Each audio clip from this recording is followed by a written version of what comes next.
I've got a real treat for you today. We have Loraine Joyner with us. Hey, Loraine.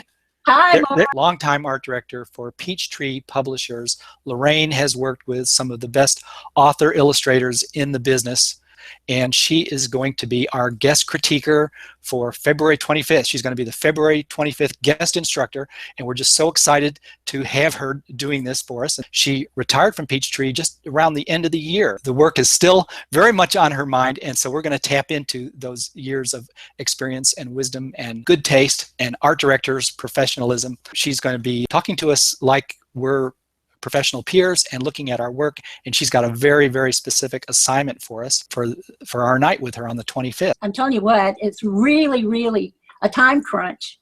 I wish we had just a little more time to give you, but that is not the case. So let's just get going here. Okay. Well, I'm betting that everybody who's watching right now has got a finished piece that they would love to have critiqued. Or they've probably got a finished piece that's a piece that's almost done but not quite, and maybe they don't know where to go next with it. What you can do is pick your very, very favorite one, something that has not been reviewed before, or even if it's something that you're not really happy with, maybe it's your least favorite piece. And you want to know what to do with this thing. Is there any hope? Can it be salvaged? So think about it. Think what you want to have reviewed, and you will then submit that right away. Turn that in by, let me see, where did we say that was going to be? The 12th for this. Yeah, the finished piece is the 12th. You're right, because they don't have to do any work on that. Right, and then it needs to be in a JPEG form or a PDF, and I've got a naming convention in the document here that I'm asking you to identify every single piece. Put your name on everything you turn in, so I don't have to guess about matching up with the creator of that piece. Own your work. So put it on the piece itself. And then the other thing I would like for you to do with this part one is to give me a very short, brief little paragraph that explains the piece just a little bit. Okay. And so that you can get going on right away. Turn it in, scan it, turn it in, and write a little paragraph about it. Please see if there, I'll show you at the very top. We want to have a little bit of information about you, like your name. If you have a website or a blog, put that on there and we'll go look. Are you strictly an illustrator or are you an author illustrator? You can illustrate your own work or somebody else's, another story if you want to. I would like to know a little bit about your education level, if you've been to school or not. A course like Mark's here, of course, counts. So let us know about that too. The other thing, are you published or not? And if so, when and what publisher? And anything counts, everything counts as having been published. If you're in print somewhere, you're published. You have done some spot art for the chapter newsletter, or your own chapter, SCWI chapter newsletter, or the national newsletter, or your church bulletin, or anything that's published. Is that right, Loraine? Okay. I am counting absolutely anything that got your piece of work before the public somehow or another. Okay, great. Right. Community theater poster? Yes. Anything like?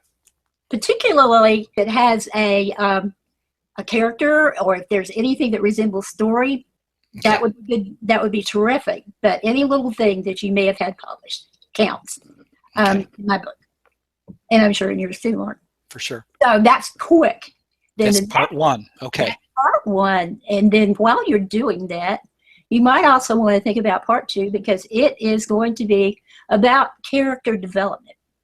And this in children's picture books is probably maybe one of the very hardest things to master, is to create a character. And let's say you have created that character, but can you sustain that character?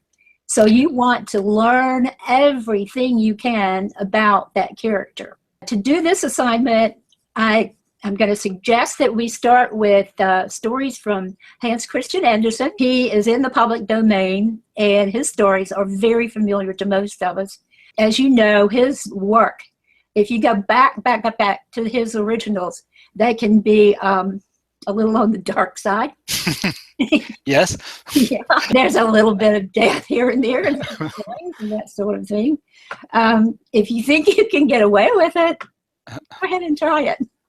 But I'm telling you, if you try to pull something off like that now, you're going to run into the kitty sensibilities police, and you might not, especially with trade publications, you might not be able to get away with that. So I'd be careful about that, although sometimes it is really tempting, I know.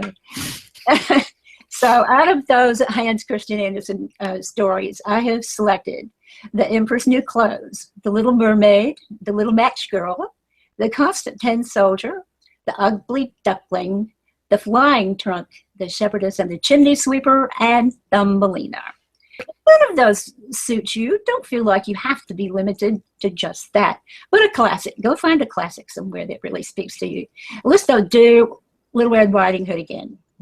Okay, no more Little Red Riding Hoods for a while. Moratorium on little. Give the child a rest. Okay, so pick one story. Mm-hmm. And there should be something in that for everybody. We've got boys, we've got girls, animals, adults, objects. Okay. There should be something there. But please, whatever you do, pick something you've never done before. We're going to make this a spot.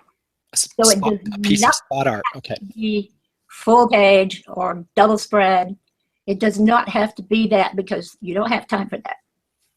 You do have time for a small spot that would let you do a little something, a little bit of action that might be a transition from one major scene to the next major scene. And it could possibly just appear in one corner of the text or at the top of the page, something like that. You figure out what that's going to be. And it does not have to have elaborate backgrounds.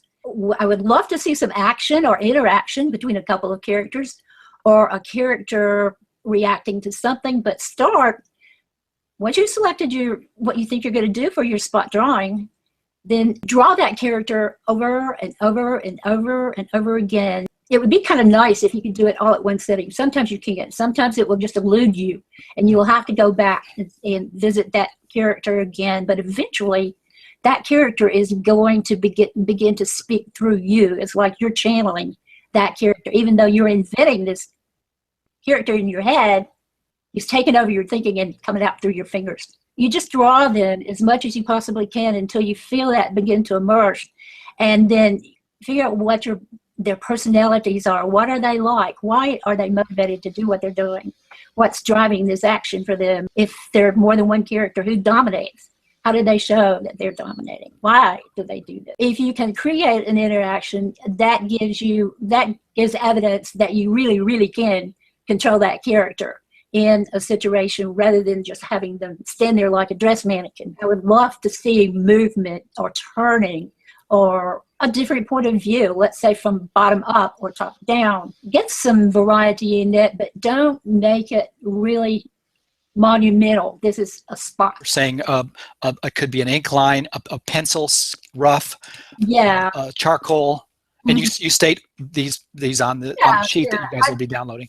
I really don't care what the medium is. I don't think they need to worry about going to color right now, because color palettes are a whole nother thing. So we're just looking for black and white right now. If you're comfortable drawing with pencil, great. Prismacolor grays are good. If you like brush and ink or rapidograph, whatever your choice is, digital is fine. And any size, again, it can be, just keep in mind that in a kid's book, a spot is not going to be much bigger around than a saucer, let's say. Here we go. Okay. See that? Spot art. A bucket of dirt. It's not taking up the whole page like a regular book illustration. Close enough. One more hoist. There we go. Yeah, a grim subject matter in that case. We've got, but this is Hans Christian Andersen after all. So yeah. What was that illustrating? What story? The Rose Elf. The Rose Elf. None of us has ever heard of. Okay. I don't know. The deadline for this piece of spot art, the sketch, spot art rough sketch, is February 22nd. And it does not need to be that finished. See, this is finished. Okay. You can make a drawing that. It can be a rough sketch, but we want to see that you're real at home with that character that you're showing, interacting. in that little rough spot. And that was a couple of objects. I mean, the swan is animated. Here's an instance of a spot in the middle of type. Okay, that's another example of a piece of spot art. Yeah. Beautiful. And again, it's finished. Yours is not going to be that finished. You don't have to take it that far unless you want to. I mean, if you've got that time and wish to do so, please do it. But that's not necessary at all. And don't feel like you've fluffed off the assignment if it is not finished. It can be a loose sketch, and we'll take it from there and talk about how you've done with it or where you're going with it. Loraine will be giving some wonderful, helpful instruction and guidance here. How much more complex and full that full page is. You don't need to do that at all. So that's a full page. Which you're not doing. Which you're not doing. Yours is going to be, that's a spectacular image for the Little Mermaid. Wow. And this would, in this case, it's not rectangular. It's a vignette, what I would call a vignette. Vignette with white space all the way around it. Yeah, it's got those floaty edges. So this is a two-part assignment, but you don't have to do both parts if you're feeling pressed for time. You can turn in part one, which is a piece that either you're not happy with or that didn't come to fruition the way you wanted it to, that you need some help from Loraine on. Or if it's a piece that's never been critiqued and you'd like it to be critiqued. The deadline for that is the 12th. And you can do that one.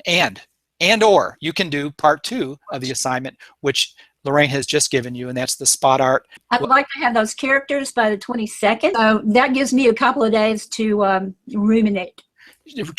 She's going to read what you've said about your past work. She's going to look at your website. She's going to do a little homework so she gets a real sense, so you can get the most out of her critique in this live session on February 25th.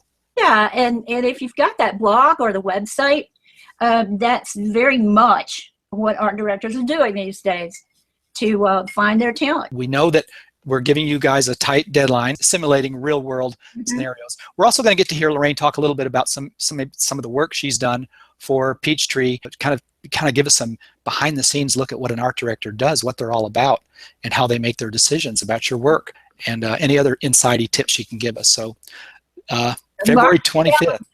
Right now, 12th, 22nd, 25th. Those 3 days. Big night, 8 o'clock. A big month for critiques here. So Loraine, thank you so much. We're so excited. We're looking forward to this. I'm excited. We will talk to you on the night of the 25th. Yes.